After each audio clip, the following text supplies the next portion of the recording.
Spider-Man!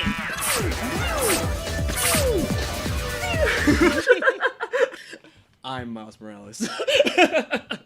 And I'm BeautifulDiz. Okay. There. And this is a show you already know, like my gram, Blerd, YouTube, Blerd, everything I do so blurred, bet you wish you so blurred. Welcome to Blerd Vision, your window to the world of all things geek, movies, TV, or news. We talk about it every week, and this week we're talking about Spider-Man. I'm your host, Jourdan with... BeautifulDiz. Ah! We just got back from the theater. Yes, I'm a little excited, clearly. Yes. This movie definitely delivered on everything it promised. This is Spider-Man ENDGAME, if there ever was one. Right. Bruh, I don't know where to start, but if you don't know our races from Blerd Vision, it is, oh, that's weird, I don't have an audio track anymore, so I got to describe it. Oh, you can insert it. Oh, boom! We're going to give our non-spoilery thoughts first. Okay. And then we're going to jump into the spoilers, and we'll be sure to put a little disclaimer at the bottom of the screen for our audience to know when we jump into spoilers. I just want to talk a little bit about the build-up towards this movie. Right. I mean, I think we both were fans of the Tobey Maguire and Andrew Garfield Of Spider-Man course, movies. classics. You have to be. And I think the biggest thing that ruined both of those franchises was doing too much.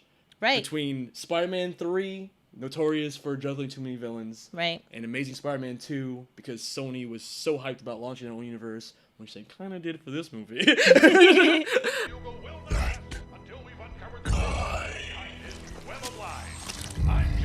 Which was my fear in this one. Yeah, going No Way Home was the same fear, because Yeah. I remember at first when they started the rumors about the Spider-Verse being a big part of No Way Home. That was like a big thing going into it. Like, oh, we're going to get villains from the past movies, and we're going to get maybe all the Spider-Man from the past movies too, and it's going to be a Spider-Verse live-action version. Right. I'm sitting there going, that's a lot to juggle. I mean... We've been here before, guys. Do we want to do this And again? they didn't do a great job at it. No. But... I think what made this movie so well done, and I think it's what the MCU does so well, because even with things like Infinity War, I mean, there's a lot of rumors. But the difference with Infinity War is like they had so much time to put that together. But still, in a world of before the MCU was even a thing, Mm-hmm. putting that many elements into one movie on any level was unheard of. It's difficult, but you don't And have it's to make hard to everybody juggle a so focal many point. elements. True. Because we know history with everyone already. But we've never gotten that before Infinity War. Like, those were the first movies that actually was able to successfully juggle a giant ensemble cast. Yes. And even though it's made by different people, I should, at this point, should really put trust in the MCU and Kevin Feige. They know what they're doing when it comes to juggling a bunch of different elephants. Don't you feel foolish? A bunch of different elements in a MCU film. Mm-hmm. So Infinity War they did once. They did it a second time with Endgame. Right. And heck, they were even doing before that when it comes to things like Captain America: Civil War. Mm-hmm. So the fact they were able to do it with No Way Home shouldn't be too surprising. But I think what they did so well was able to, like you said, balance all the characters, Right. but with a common theme. Spider-Man 3, I felt like kind of fell flat because they weren't able to successfully congeal each of the villains with their common thread, which was Right. vengeance. Right. In this movie, they're able to kind of thread that needle with a theme of rehabilitation. Right. That was so interesting, so surprising.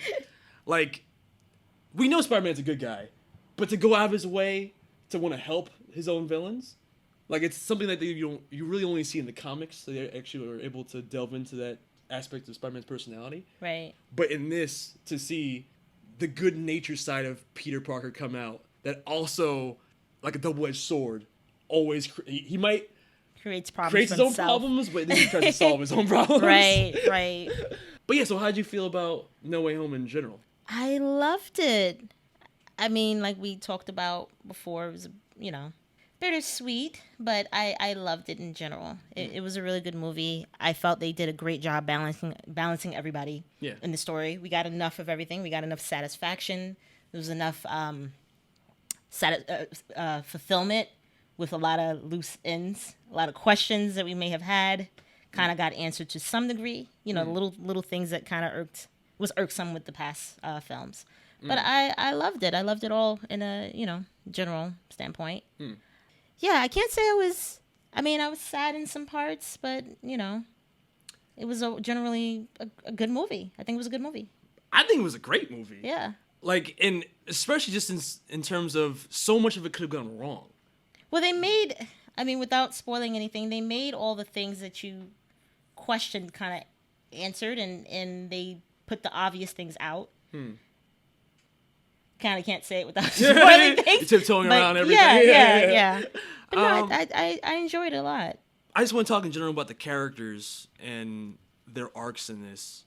A lot of things that we've even speculated with characters like Ned or the relationship between MJ and Peter Parker. Right. I like that they were able to touch on a lot of things that we as fans have speculated about those characters and their potential, especially Ned, and the potential avenues they might take based on what we know about where the characters prior, just not even from the comics, but even prior Spider-Man movies. They were able to tie together all of the past movies. Yeah, like they're able to find the pattern, the Spider-Man tropes, and shed a light on them in a way that was like fun and like it was the perfect amount like, of callbacks and nostalgia. Right. Yeah. But at the same time doing something new. There's a lot of twists and turns in this movie that I didn't see coming. Because they didn't really make it as obvious, I think, in the past with its cheesiness with certain things. This was kind of like, okay, I like how they went about doing that. And there was a lot of moments where you felt good in that film. A lot of little happy moments, a lot of comedy. Yeah. I enjoyed it a lot. Because coming off of the heels of the last movie, Far From Home, I like that this movie is and this is not a spoiler, it's a direct continuation from those events. So literally we left off Peter Parker at the end of that movie with, holy shit! We jump right into the aftermath of that huge revelation that, oh my god, Peter Parker's identity has been revealed! Right. And I love that it's not like a time skip. We get to walk through every step those, of that, oh crap, of what happened. That catastrophic, stepped into it. that world-ending, life-changing, game-changing event. Yeah, because that was a big drop they did on us, and then just to walk away. Yeah, waiting for the next film. Yeah, and I wanted to ride that wave with him, not just be like, all right, now we're 3 months ahead, and let's see what the aftermath is and what how happens. he handles it and what happens. Yeah, they even did a really interesting filmmaking technique where. Again, filmmaking, where when he goes back to the apartment and Happy and Aunt May are there, I like when they're like, it's almost like a one shot when they're tracking him walking kind of through the apartment, right? And it makes it feel, because we're locked in and there's no cuts, it made you feel claustrophobic. Like you were there with the rest of them on what was everything that was going on. Yeah, and it made me feel like, again, this is so like a small thing, but just the attention to detail and something like that, because it made me feel like, just like them, the whole world was slowly closing in, and as he was like closing the windows, like, I don't even pay attention to what's happening outside. Aunt May, I mean, let's just carry on with life like how it should be. Yes, helicopters. Everything's fine. And tell me about yourself. How did your day go? Yeah, how was your relationship with Happy? That's what I want to know about. Yeah, like that stuff was like so good, like such a small detail, right? For concepts in this movie that were so big, you're dealing with, that was my fear going into this too. We're dealing with the multiverse. We're dealing with magic. Spider-Man's the friendly neighborhood Spider-Man, right? And for me, even reading comics, sometimes when Spider-Man gets too big, too cosmic, too outside of the neighborhood, and it's not like an event, like it's not like a Avengers level event, I lose the everyman aspect of Peter Parker's and that's life. the reason why everyone loves Spider-Man. Yeah, the everyman aspect. Yeah, but because of all of the giant, like this is not an Infinity War. This is still a Spider-Man movie. Right. So with all of these giant, like, multiversal elements, magical elements, all in play in this movie, my fear was I'm not going to feel as attached to this character, because now it's not a Spider-Man 1 where Peter is going to college for the first time. You know what I mean? Like, we're not focused on these mundane aspects of his life as much. But they were still able to inject some of that down-to-earth elements of his Peter Parker's life in the intro to the movie. So it was a 2.5 hour movie. It's one of the longer MCU movies. And it didn't but I felt like it didn't feel that way, because I felt like it was paced in such a way. It was paced properly. That it moved you swiftly through. First, it was the epilogue of Spider-Man 2.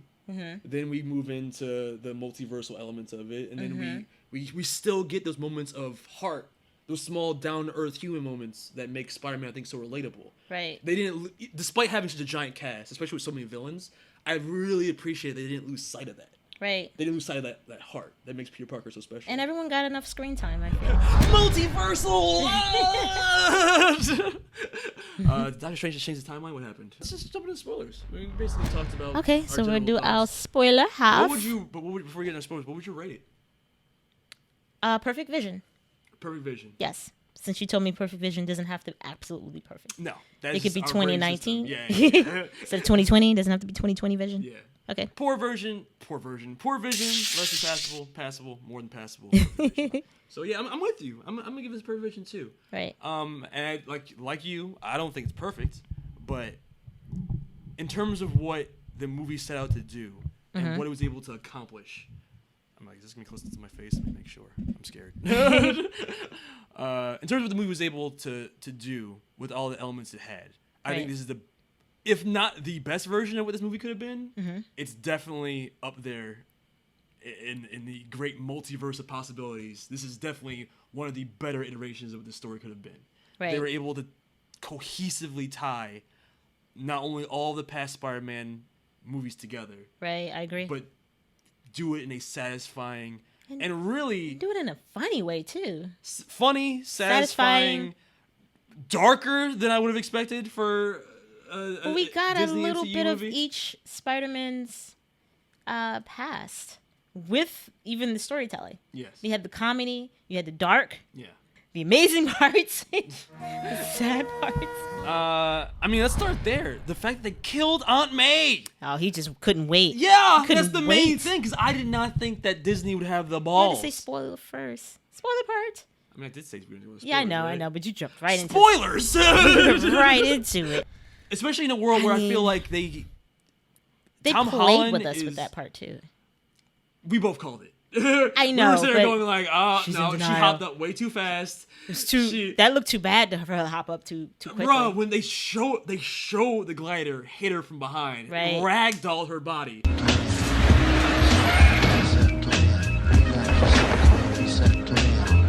Right. And she hopped up immediately like, hey, Peter, you okay? You okay? That's a Asking mother's about love. yeah. That's The adrenaline just popped in her system and she just forgot about herself. Yeah. And then it was so sad the way they did it too. It was just pulling on your heartstrings, where she was still just so concerned about him yes. and asking him, "Are you okay?" And she's like, "Yeah, I'm fine. Are you? Everything okay with you? You know, let's Yeah. worry about you." And then she gave us the And line. great Yeah. acting, because you could tell we called it, but we Yeah. could still tell, like, just in the way she was delivering dialogue, it was a little bit more shaky. It was Yeah. a little bit more like you could tell, like you were even saying she was in shock. I Yeah. could read that in her acting Right. before the moment. But yeah, she gave the line. When the Finally- line, as soon as the line hit, you were like, Yeah, I'm "Oh like, no, only people it's doomed to about to die. happen." Yeah, only people doomed to die say the line. With great power comes great responsibility. He's So like, what the fuck did Uncle Ben of the MCU say to Peter Parker? Nothing? Like, what was it? He imparted no wisdom to Peter before he died. Peter.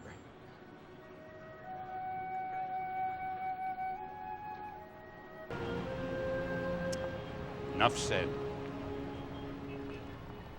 No. Instead, we get that really clumsy line in Homecoming where he's talking to Tony. He's like, you know, when you can do the things that we can do and you don't, and then the bad things happen, that's your fault. I'm like, so you mean with great power comes great responsibility, right?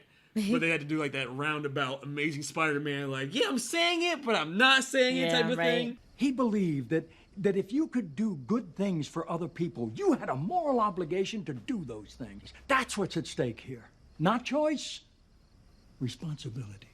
I love how he knew Uncle Ben. He was Uncle Ben. Wait, what? When they were talking, when the Spider-Man were talking about the line, Yes. and they repeated it, and he was like, "That's what, you know." When Toby was saying his arc story with Uncle Ben. And I love that. I love the fact that they were able to connect over that iconic line. But we both laughed because they had Andrew Garfield chime That's in what I'm like, saying, yeah. that's what Uncle Ben said. That's what. How does he know Uncle Ben said that? Not your Uncle Ben. Wait, Your Uncle Ben rewind. didn't Hold say on, that. hold on. No, your How Uncle do you Ben didn't know? say Did that. you guys have a conversation on a walk there? This movie's great. Uh-huh. Perfect vision in terms of a rating system. But I honestly don't feel like it's the best Spider-Man movie. I still feel like Into the Spider-Verse. You Well, think it's the no, best? you said live action. Don't pull me on that. I'm even gonna say, for me, emotionally, as much as I love this movie, and Mm-hmm. it's like, here's a great example. Because you gave live action. I'll even you say, said live I still action. think, and I'm biased, I could be biased, Uh-huh. but I still think Spider-Man 2 is the best live-action Spider-Man movie. Okay. And I'm speaking for myself, I'm speaking emotionally. Mm-hmm. The speech that Aunt May gave Peter in Spider-Man 2, Mm-hmm. before we went to fight Doc Ock, is still one of the most poignant and emotionally motivating, inspiring speeches in all of superhero movies to me. Everybody loves a hero. People line up for them, cheer them, scream their names, and years later they'll tell how they stood in the rain for hours just to get a glimpse of the one who taught him to hold on a second longer. Right. The you know speech I'm talking about, right? The like where you can tell that she knows he's Peter Parker without saying he's Right. not Peter Parker. He's Spider-Man without saying he's Spider-Man. And that great speech about like, everyone needs a hero, someone to cheer for. Like, and that's literally not only is that line so good within the movie itself, because what Peter needs to hear to, shake off his spider block. They even reference in this movie. I love that, where Andrew Garfield asks Toby, like, so wait, if your webbing's organic, like, do you ever have spider blocks? And he's like, actually, yeah, I did. Existential crisis. That did happen to me. I'm like, bro, they checked off every single reference you can check off in this movie. They did, yeah. But yeah, like that to me still resonates like as my favorite live action movie. Even as dark as this movie gets, the Aunt May death, I'm surprised they did it. I'm shocked they did it. Other than delivering that line, it didn't, like, her character didn't have enough for me to make me attached to her. And this is the third movie she's been in. Well, it's surprising just because when she's young. She added some chemistry. Hot May! She added a lot of chemistry to the lifestyle that they had.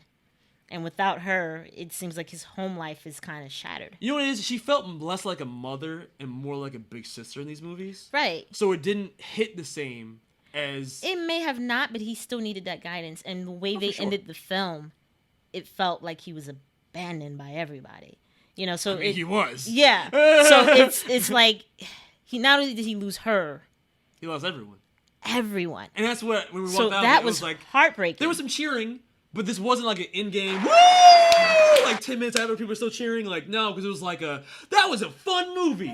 But that ending, not so much. That was a really dark ending. No, it was painful. Like, you felt bad for him. All and three Spider-Men teamed up, and then Peter Parker lost everyone he loved. Yeah, but it was everyone like he loved forgot him or died.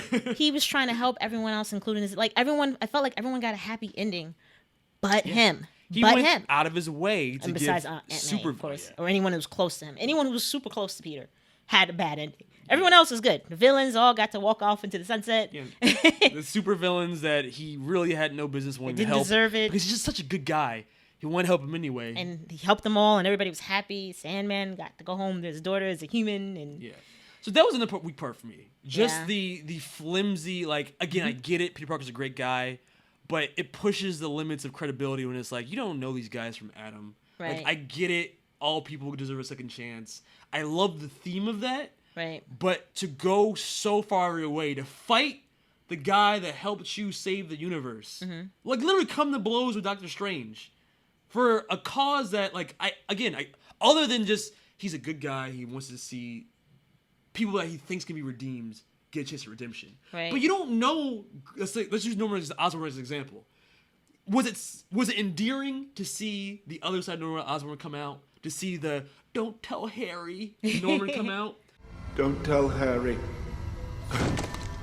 Yeah, it was. Yeah. But I'm sitting there also going like, okay, yeah, that was like a sad death moment for Norman, like a redeeming kind of like, oh, this is the old Norman coming back. But if you remember the old Norman, the old Norman was a dick. He wasn't really that much of a He nice was guy. a shitty father. He treated Harry like shit. Dad, these are public school kids. I'm not showing up for the field trip and the rolls.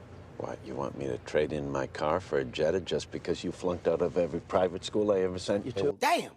Yeah, he kind of liked Peter, but at the end of the day... And even that sweet old man routine they were giving early on in the movie washed away entirely the second he switched and he did that to Aunt May. So it was like any kind of... You felt bad for him? Yeah. Or you wanted to see that character do good? I don't care about you anymore. You should die. Yes, they deserve to die, and I hope they burn in hell! Yeah, but what I will say is he was more threatening in this by virtue of what they By let far. him do than he was even in Spider-Man 1. Even his fighting style was way more aggressive, No, it felt like. that's You what I didn't feel disagree with. No. No? No, Spider-Man I mean, it 1, wasn't- nah. I mean, I guess. Sam Raimi went crazy with that horror movie vibe at the end. Fight back! Fight back! Fight back! Fight back! Let brother go home. Toby was bloody. He was whimpering. Yeah. That's why I was surprised. Like, they almost got there with that first battle between. I was thinking the first battle, the way he was, where he was body suplexing slamming. Peter through the floor and shit. Like, And the way he just walked off after killing her, and just walk. It kind of felt like he was just heartless. Norman's face when he killed Aunt May. He looked like the black. Like, I forgot his name, but the meme guy. The 0 F's given. Yeah, like it was just like 0 F's given. It was like, just hey, you're weak. You let this happen. Oh well. And literally, it was his fault. You can't even deny that it wasn't. I mean, his he fault. was So sitting it's there like, hanging out with him, like That's moments why, before. That's why I didn't expect his world I changed. did not expect the movie to go that way. Where No, and it was kind of concerning. Like, where is this going? Like during those scenes when he was, I mean, it felt like one of those rehab Spider-Man. I can't even pinpoint what kind of era it felt like. Like everyone's together, the gang's together, and we're all teamwork makes the dream work, and they're all working together. And you're like, where are they going? How is this? See, you're not a big comic fan, but a lot of those moments felt like stuff right out of Ultimate Spider-Man. Right before Peter Parker died in the Ultimate Comics, there were moments like this where the Sinister He teamed Six up with all the villains and not teamed up with them, but the Sinister Six all knew Peter Parker was Spider-Man. It was like this building issue of basically all of his villains found out he was Peter Parker. right. So as soon as they broke out of prison, they went right to his house. So it was like this. Yeah, but thing they where didn't it go was like, make lattes and hang out. well, right? no, but at one point they did capture Peter Parker, and like they were trying to make him part of their crew. It was convoluted, but the point is they did have a moment where it was like all of them in a house, like talking about like a frat house, destroying just... Shield. Yeah, basically. I think it was Norman's old mansion or something. But yeah, it was there were a lot of this had shades of different comic book elements. So there were shades of Ultimate Spider-Man. There were shades of I was telling you. One More Day, Brand New Day. Mm-hmm. For those that don't know, that's the comic book arc, and this is old Amazing Spider-Man arc. But Peter Parker trades his marriage to save Aunt May's life, and also reverse the fact that everybody in the world knew he was Peter Parker after Civil War. Right. Way worse because he didn't go Doctor Strange. Instead, he went to Satan. Satan himself. Yeah, okay. A literal deal with the Marvel Devil, Mephisto. You know, remember Mephisto, all the rumors about him being in Loki and all that stuff? Right. Yeah, he was actually, Peter Parker went to the devil and had his identity erased from his minds. Mm-hmm. But the same thing where at the end of that arc, the world, and actually making the deal with the devil ended better for Peter than how this movie ended. Because at least when that arc ended in the comics, it was just, everything was reset. No one knew he was Spider-Man, but the people in his life that knew he was Peter Parker didn't forget that. It wasn't like his life was just erased. So it was like his relationship with Harry was reset, relationship with MJ was reset, Aunt May was alive, but it wasn't like in No Way Home where no one remembers him and everyone he loves is dead. Hello. Hello.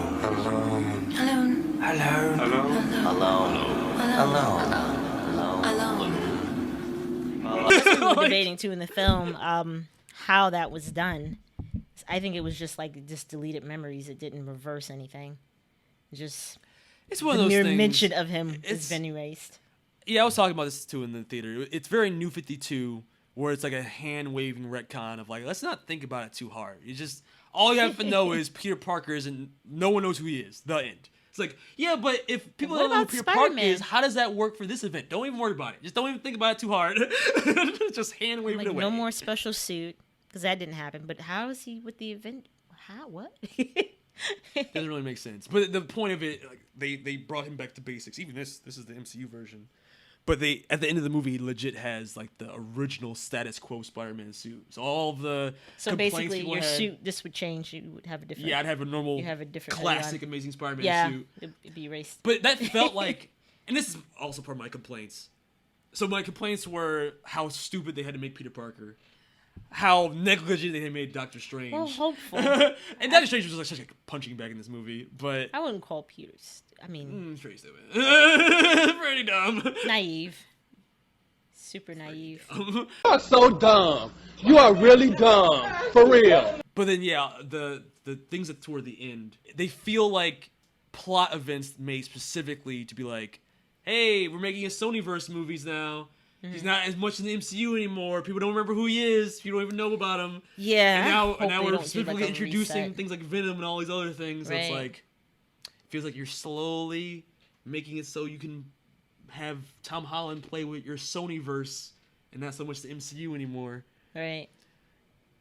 Money? I'm rich, bitch! Oh, it's all money. Money? But that's, yeah, I can't. Let's crank out a bunch of more movies. This is going well. I can't help but see the corporate hand that ruined Spider-Man 3 Amazing Spider-Man 2. I mean, at play as long in as this, they don't but it's almost like drill it to Kevin the Feige ground. was keeping that at bay. Be like, no, we're gonna make a good movie. Shall not pass! With heartfelt I mean, moments. they succeeded with this one. They did a good job. Hopefully they continue. Like I said, I thought this was going to be difficult because there were so many hats. Yeah.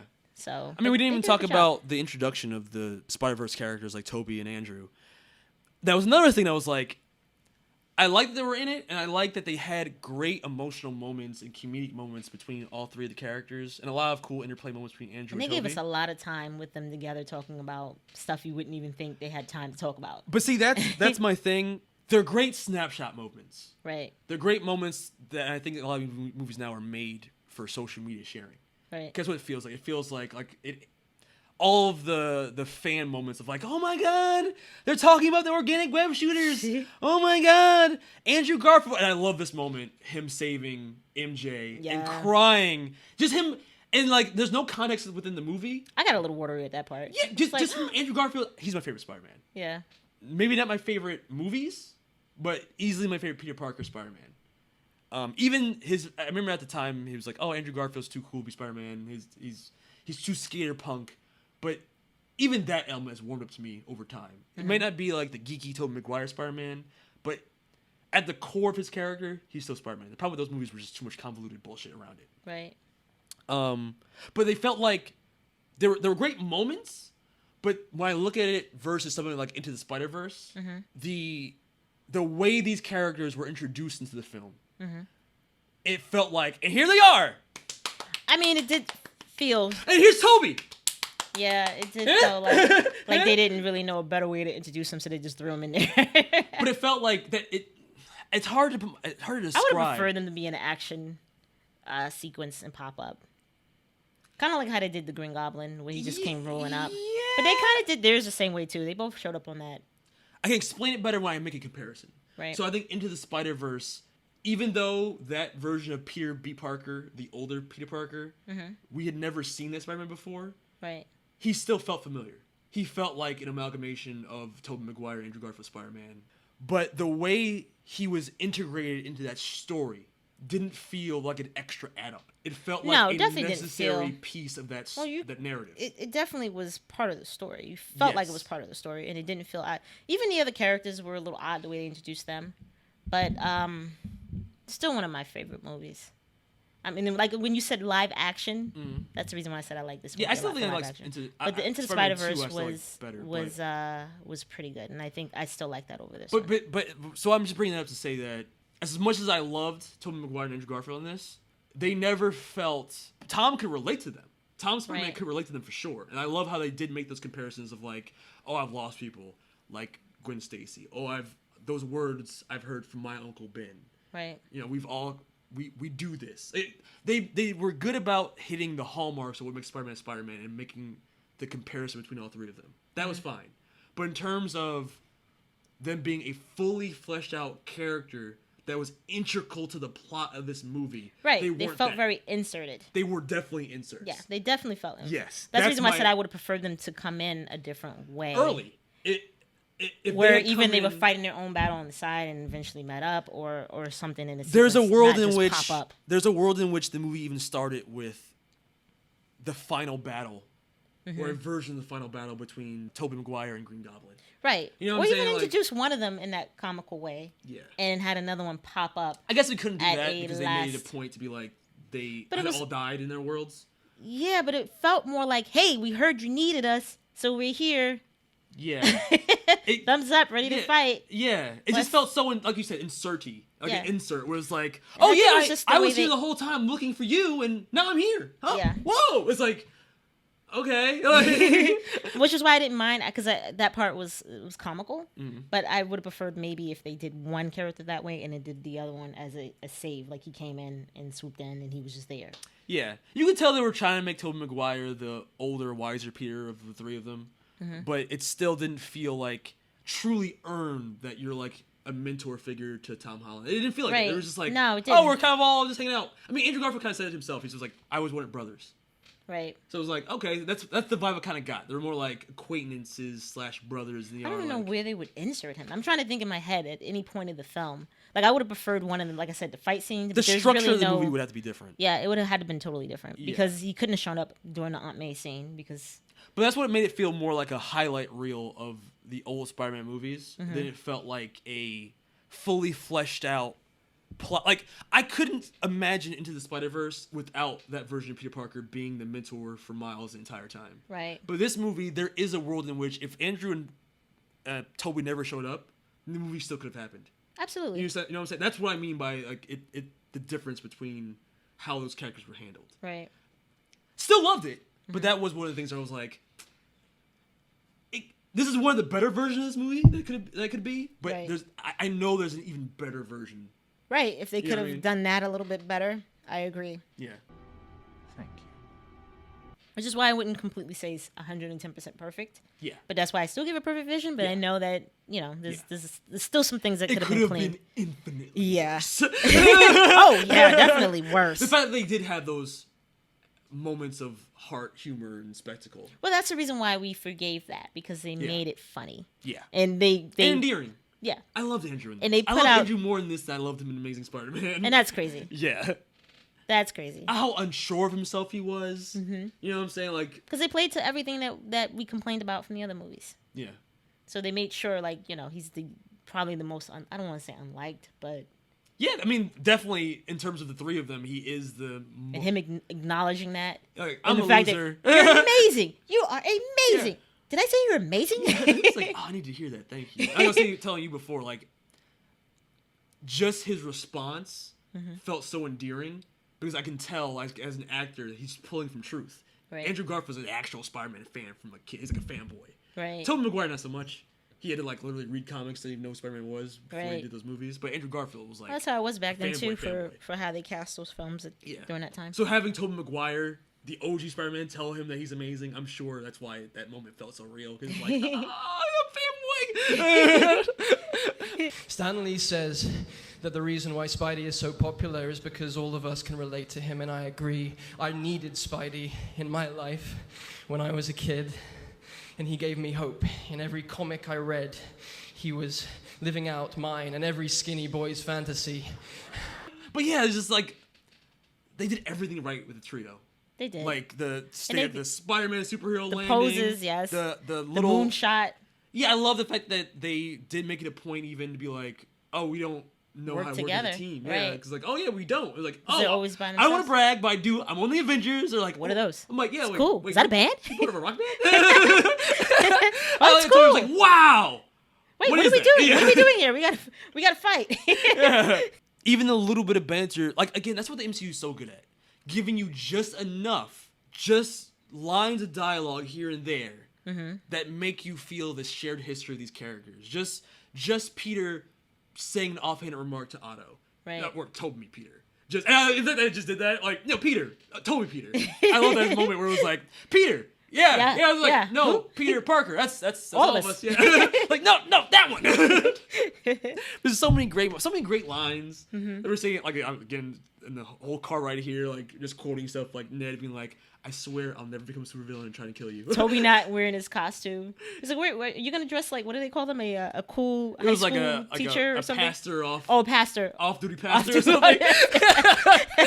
Because I was even thinking that. I was like, okay, so they have Amazing Spider-Man in his suit, just straight out, but Tobey doesn't. Yeah. But did you catch that was kind of like a nod to Andrew Garfield's mentality as Spider-Man? Like, did you catch that? No. Because... and I like, again, he drops the line of, like, you can tell there was a history after the last point we had seen them in these movies. So Andrew Garfield talks about how he tried becoming Spider-Man again after Gwen Stacy's death. Right. And then at some point he stopped pulling his punches, which they didn't say it outright, But I'm like, okay, so the whole theme of this is you're trying to convert the villains that you couldn't save before to do the right thing this time. But is there a whole slew of villains after Electro that he was just killing? What?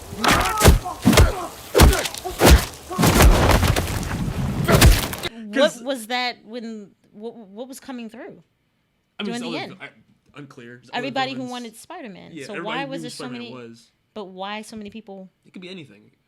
I like that it's vague because it could be literally anything. But I just like the implication that after Electro and Harry Green Goblin, he just started murking people. Like, he just started putting people down. That's what he implied. Like, I stopped pulling my punches. If Spider-Man doesn't pull his punches, he's killing people. That's the reason why I asked, what was that coming through the... Yeah, but... was it all the ghosts of... But I thought that was so interesting. Of the multiverse of people who hate Spider-Man and things just they've done? that one line implies so much about where his character is now mentally. So I interpreted that as he's still wearing the suit because kind of where Tom Holland's Spider-Man ended up now, he was living his life as Spider-Man more than Peter Parker. He kind of not gave up being Peter Parker, but it seemed like from the way he was describing it, like he didn't have a reason to be Peter as much once he lost Gwen. Well, he didn't. Yeah. And you saw how Toby was like, don't give up. Yeah. He eventually worked things out with his situation. But even that was vague. I know. They didn't really are him and Mary specify. Jane, he's like almost 50, but he's still not settled down. So Like they worked it out, which I don't know what that means, but I assume they stayed together. Yeah. But I did not expect the movie to go where it did with basically the mission being, hey, let's rescue all these villains. Let's finish these arcs correctly the way we didn't finish them in the movies. I thought they were just going to be fighting and that was just going to be the end of it. Yeah. But yeah, I mean, that's the reason why I said I didn't know where it was going. It kept me kind of surprised with a lot of the things that happened. And what I meant earlier when I was talking about the levels of things, how it went dark, was like how you kill Aunt May. Yeah. To that extent, made me concerned about other characters in those blow kills. Like even at the end with Toby. I'm we didn't talk about that, but we got stabbed. I was like, is he going to? Everyone in the theater was like, kill that motherfucker! Move this man! Yeah, but because the way they kill Aunt May, it made me question if they were gonna kill Toby. That was also speculation online of like, oh, are they gonna kill Toby? I was like, They better not kill Toby. But that's the reason why I said it had that dark undertone where I didn't know how far they were gonna go with it. Yeah. So it had some of that where I knew they weren't gonna kill MJ. Yeah. Like I knew that was completely out. So when she did her little fall thing, I'm like, okay, what'd she say? But Toby, I wasn't too sure. Yeah. So it kind of kept me on my toes as far as not knowing where they were gonna go with this movie as far as killing. Since apparently they're not afraid to kill. Yeah. The way they killed. Yeah. And I love like where they went with that by the end. Yeah. I'm glad they didn't kill him though. No, I would have righted it. Like that's too much. Too far, too much. And I'm like, please get up. And then the way they would do it, the way they did Aunt May, even though she was hurt, she was still up. I'm like, okay, is Toby safe? Am I really sure? Is he gonna, he's gonna kill over and die any second? Oh, okay, no, he's okay. He's okay. Yeah. They're talking regular. They're joking with him. He's all right. That whole sequence of her dying was so surprising. I like that he was like, I've been stabbed before, it's okay. I was like, all right, fair. That moment where they're all talking to each other about like, oh, Uncle Ben. Andrew Garfield throws out like, oh, I lost Gwen Stacy. I lost Uncle Ben. I'm like, I was waiting for Tom to be like, yeah, I lost Uncle Ben and Aunt May. Neither of you motherfuckers lost Aunt May. I'm like, damn, y'all lost a lot. So that's why I like that moment with Ned later, because I was expecting one of them to be like, so basically anybody that's close to you as Spider-Man dies. I don't want to be around you anymore, Peter. Like, I mean, I'm sure that's the reason why he backed off of MJ at the end. You know? Oh yeah, I love that moment because he sees the scar. The Band-Aid and the scar, and she said it doesn't hurt anymore. And then those words exactly is kind of like, oh, it doesn't hurt anymore, meaning it's okay. leave her be. Is that what because I saw it as it doesn't hurt anymore because he was there. Like, no, I saw it as the opposite. I saw it doesn't hurt anymore because you're not here. Because I think that's the reason why he hesitated, because he saw her and he was just like, oh, MJ, and he saw that and he was like, she says it's okay. Doesn't hurt anymore. And he's like, I like that interpretation better, actually. I like probably best that I leave her be because she's not in pain, and with me, she's gonna hurt. I got that too. Like I got that implication, but I thought that it was like a hope moment, like Because I'm with you. Even though I don't know who you are, because you can kind of see in her face, like that she felt it was familiar. She felt something, but it was like, right. You know what it felt like? It was the end of Fantastic Beasts, right? Oh, when they like the memory thing at the end, the first movie, the good one.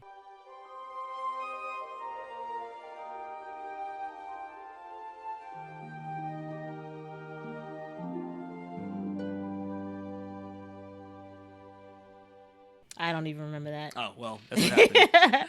But in One More Day and Brand New Day, they eventually do get their memories back. So I'm waiting for that to happen. But yeah, just a lot of the things with even like the inconsistencies of like Jamie Foxx's Electro. Yeah. Like, that shit doesn't... I mean, I like great lines, great comedic relief, great acting with Jamie Foxx, but clearly someone was like, all right, we're not going back to that weird nerd monstrosity we made up before. And they gave him great lines, though. Yeah. So it was, the Black Spider-Man, the Black Spider-Man, yeah. Is like, oh, always going around helping people, helping poor people. I thought you're black. Sure, there's a Black Spider-Man out there somewhere, right? Yeah. Oh, and then Andrew was like, oh, I'm sorry. That he wasn't black. Sorry to support you. Yeah. Like, he's my favorite. He's the most quirky and the most endearing to me. But yeah, like, they were all great actors. Like Dr. Octopus, because Dr. Octopus and Norman Osborn, William Dafoe, and I forgot his Dr. Octopus's actor's name. I forgot. But they're both thespians. They're both like actors. Mm-hmm. So like you could see it in their performance. That's why like they were both so good at going from like the I'm just normal me to like now I'm evil. Yeah, Green Goblin though, he stole the show. Bruh.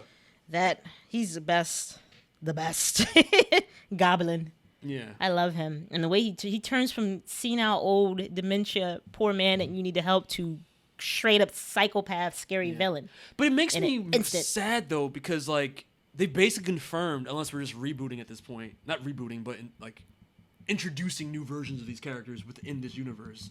I want a Green Goblin to stay.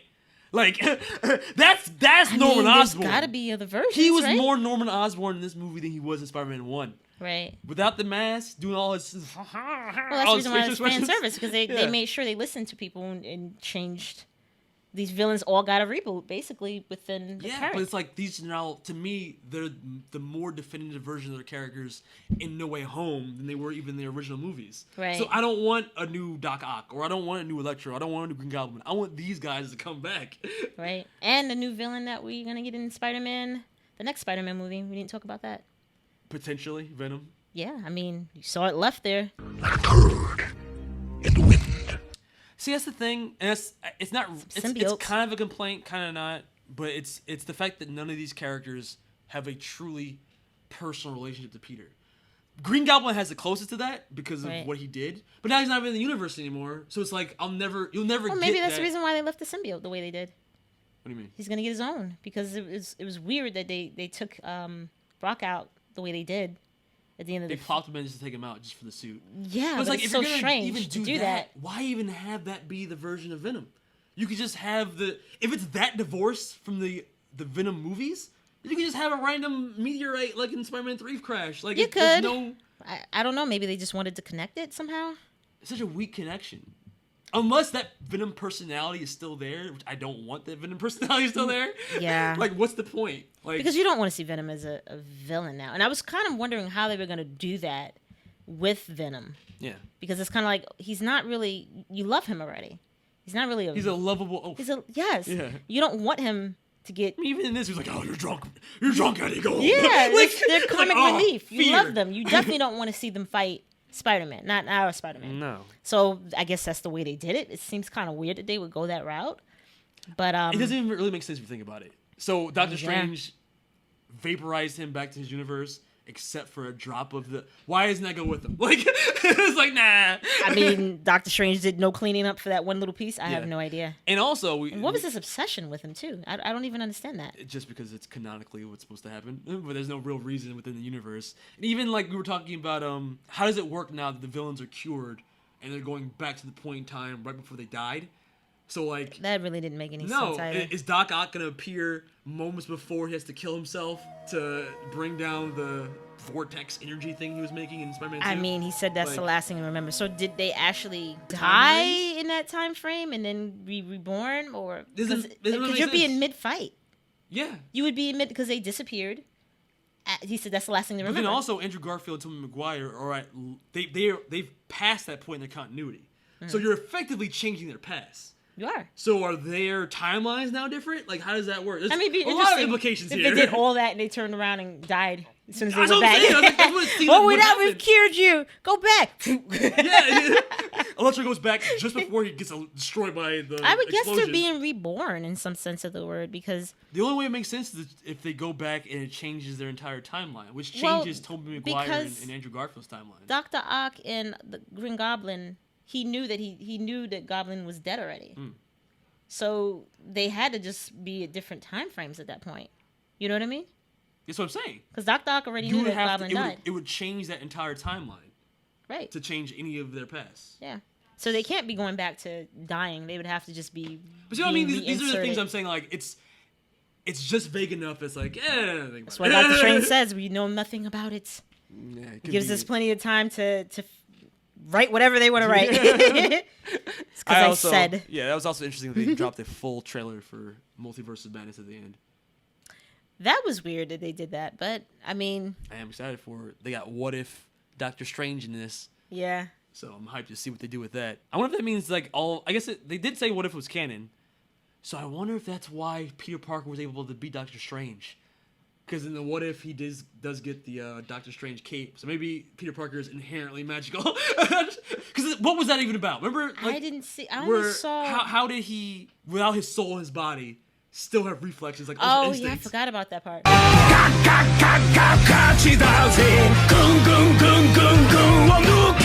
I was like, how are you doing this? Yeah, I was like, I don't know.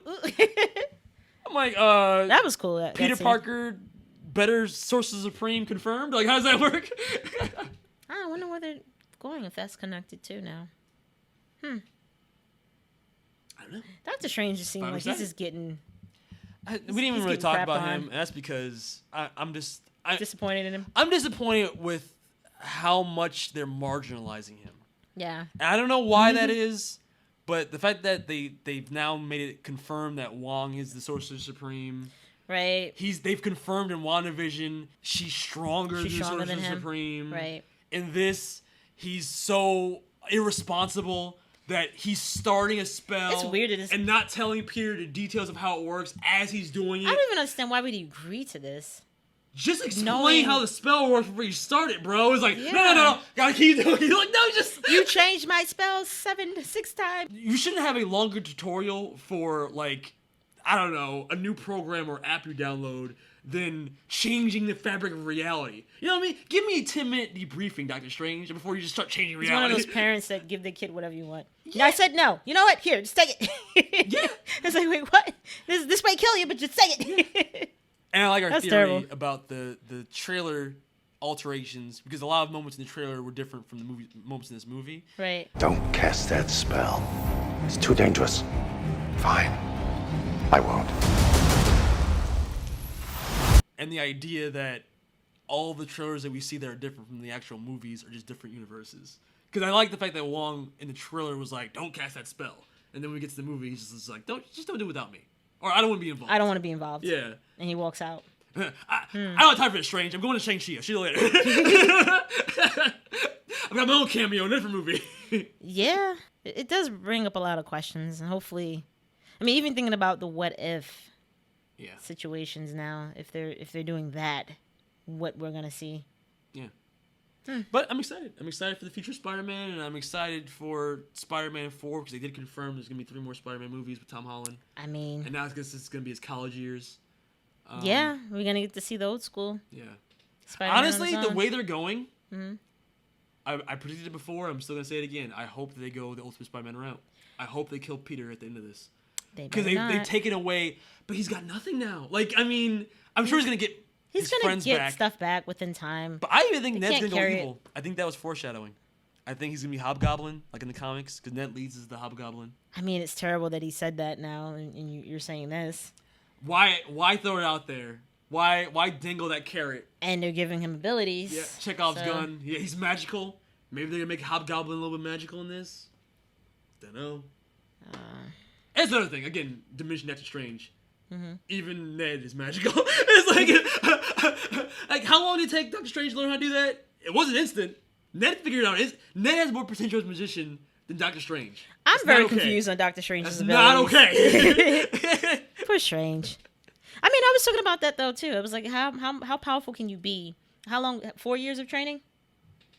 5 years of training? Hey, Ned from figured being it a out doctor? faster. So what does that say? Multiverse of Madness, when Mordo comes back and is like, no more magicians or no more sorcerers, he's gonna go to Ned. Ned, the true sorcerer supreme, I revoke your magic. Yeah, man. Poor Doctor Strange. Nah, he's doing this stuff to himself. Forget that.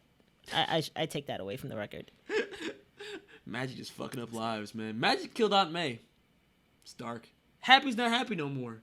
Happy should be renamed Sad. Happy got... Because he's got nothing. Yeah. He almost got worse than Peter. Now he's got no did. best friend. He's got no girlfriend. And he's got no potential, like, little brother / son. And he did nothing to take deserve care of. any of that. No. Well, at least Peter was involved. Peter, you ruined my life. That's another thing. What was his last memories? Like, they broke up. He came home to his apartment that's now been destroyed. At gunpoint now. He saw about to be Spider-Man arrested. And he's seeing his holding Aunt girlfriend May, yeah. being held by Spider-Man and not knowing anything. Does he the not reason blame why. Spider-Man? That's the reason why I would think if again, that's your last memory and you don't remember Peter being Peter. Again. You wouldn't even know why Spider-Man was there. And why were they in your apartment? Don't think about it too much. What was that last conversation about if Peter didn't exist? Who did he see go to his apartment? Did that memory just vanquish too? That didn't happen? Also, weird missed opportunity that I guess you could say Venom was the sixth member of the Sinister Six, even though he wasn't in the movie really. Post-credit scene. Okay. But why not Vulture? Vulture is just sitting in jail knowing who Peter Parker is as well. Yeah, in a movie about everyone that knows who Peter Parker is as Spider-Man, it's so weird he's just in jail the whole time. Just like, not his villains. Yeah, like that's one of his. Like all the villains in this were from other movies. Yeah, he. Why not have the one villain that's still alive from his movies in this? No, to complete the six. This wasn't his villains. And that would have been the person on his side because he was kind of on his side by the end. We were on the verge of greatness. We were this close. Maybe he'll be in the next one. Maybe. But yeah, I guess that was it for our review for Spider-Man. We both loved it. Had some complaints, but hopefully, in like a world of different universes, in the world of the whole multiverse, we got a pretty good outcome. I'm not gonna complain about it. Yeah. And hopefully the complaints we had will be cleared up to something. Well, not all of them, but some of these questions that we have. Yeah, I'm sure they're gonna answer the questions as we get deeper into the MCU. Right. That's how the MCU works. If you have questions, they'll answer them the further we go. None of my predictions came true with Venom, though. I really thought Venom was gonna be in it. Oh, you really meant it. Not in it, but I was trying to figure it out. I'm like, how are they gonna do this? If he was gonna be a hero. He was. I figured he would be a hero. I thought maybe in the beginning he would be a villain, and then change his tone. If anything, he would have been like a Sandman. Yeah, that's what I thought. I thought he was going to change his tone, but he wasn't. It's so weird to have that, set that in, and not play that card. COVID. What? It's so bad so weird to not play that card and put that there. Yeah. You put a chess piece there and you just didn't use it. Yeah, and very you have confused it set by up that. in Venom. It was literally be like, Venom. hey, I'm here, and now I'm gone, and no one even saw me. You went to a bar, so you spent the whole time in the universe just drinking, learning about the Avengers, which the is only way it nowadays. works for me is if there's a Eddie Brock in the MCU universe. And he's not as goofy as Eddie Brock in the Sony. Well, if you're gonna make him a villain, I guess that's how you're gonna have to do it. But like you said, why was it necessary to even put them in there then? Yeah, guess we'll find out. But that's been our episode of tell. Blerd Vision. That's been our review of Spider-Man: No Way Home. I've been your host Jourdan with BeautifulDiz, and we will see you next time. Peace. Bye bye.